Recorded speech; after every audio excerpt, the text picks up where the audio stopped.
Good morning and welcome to Today in the News on Vanguard Live. As usual, we bring to you newspaper review and in-depth analysis. My name is Ololade Esther Adeomi. Let's get started first with the Vanguard newspaper. We have a special edition today, but as our first story, it says Benue killings, outrage as protesters block roads. Tinubu orders security chiefs to fish out perpetrators. Away from the Vanguard into the Nation newspaper. It says special forces deployed to battle terrorists in Benue. President orders crackdown on criminals. 12 Viper attacks jets to boost NAF's assets. Youth protest in Makurdi over killings. Pope Leo XIV prays for victims. You can find the story on page 2 of the Nation newspaper. Iran-bound businessman arrested at Port Harcourt Airport for ingesting 53 wraps of cocaine. You can find the story on page 5 of the Nation newspaper. Away from the Nation newspaper into the Punch. As a major headline on the Punch newspaper, it says 2027 Tinubu Shetima alliance under fire. Rift deepens in APC over 2027 power formula. NAS caucus backs Shetima. Governors split. You can find the story on page 2 of the Punch newspaper. On the top right corner, it says Dangote launches nationwide fuel distribution amid tanker blockade. You can find that story on page 29 of the Punch newspaper. Brent bounce. Nigeria crude hits $77 as Israel-Iran tensions boil. You can find the story on page 33 of the Punch newspaper. Straight into the Guardian newspaper. As a major headliner, it says Pope decries terrible massacre in Benue as Tinubu rallies security chiefs. You can find the story on page 6 of the Guardian newspaper. Petrol price hike, scarcity loom over Middle East tension tanker driver strike. You can find that story on page 6 of the Guardian newspaper. Northeast delegates fight for Shetima's second term with Tinubu. And on the top left corner, it says Sowore sees no opposition, says APC controls oppositions. Find the story on page 2 of the Guardian newspaper. That's all we have on the front page of our newspaper headlines. Join me right after the break for a quick analysis.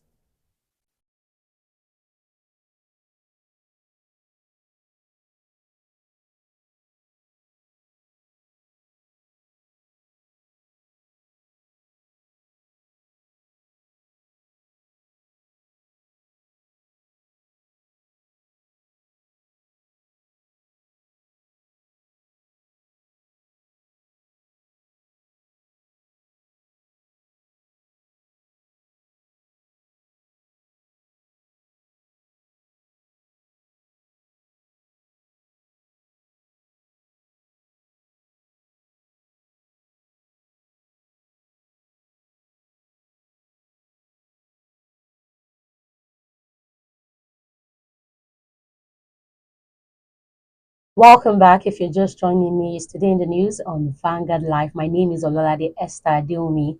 Join me in the studio today is Mr. Aliyu Mohammed, CEO Magnet Communications. Good morning, Mr. Aliyu Mohammed. How are you? Fine, thank you. So let's take a look at the Benue killings and the outrage from, the protesters.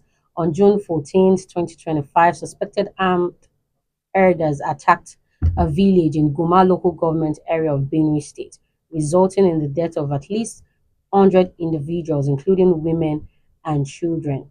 In response to the massacre, hundreds of youth in Makodi, have blocked the state's stage protest by also blocking almost all the major routes, including the Wurukum roundabout. So, what can we say are the factors that have contributed to the escalation of violence between the herders and the farmers in Benue State? Well, I don't think there should be any reason for people to take the laws into their hands and go on such a uh, uh, devastating errand. That is killing over 100 people. It is sad. It is condemnable. It is it's embarrassing that in a country where we have a government, the lives of the precious lives of Nigerians could be so taken in a brazen manner. Whatever the issue may be, I think it can be resolved without any violence. That you have the courage to go and burn houses and kill people. It is disturbing. I feel the response from government is coming too late. There was this incident 48 hours ago, and the government is just deploying aircrafts. The government is just responding. That response is coming too late. And this is what encourages all these so called fighters to do whatever they like. Our response rate is very, very low. It's not encouraging. We have people who are not as trained as our soldiers. They are not as trained as our Air Force officers. They are not as trained as our secret intelligent officers, taking lives so easily and so effortlessly. It is sad. The government must wake up to be on top of this issue. When you sit down and wake up to listen to news, all you hear is about killings. If it is not in Kaduna, it will be in some other parts of the north. We want peace to be restored in these areas. It is not a joke.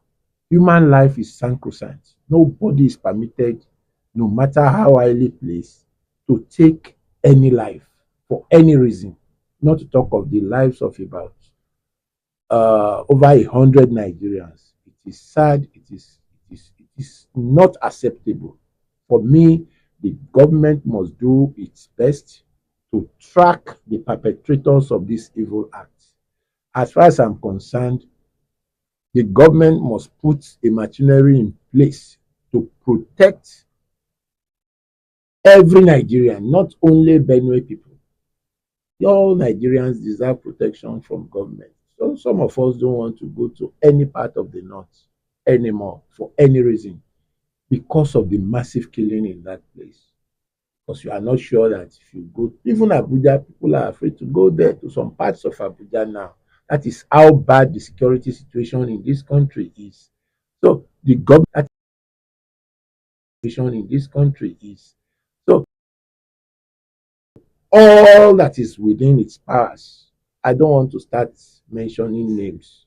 The government must do all that is within its powers to ensure that there is a stop to this killing. It is very, very important because you see, we have become what the Yorubas call the unserious set of people in the committee of nations. Lives have become so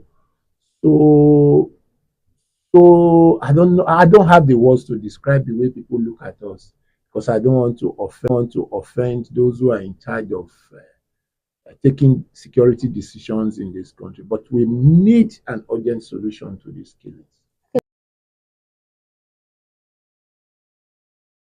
Directive. What are the implications of the president's directive to security agencies, and how effective do you think, it's going to be?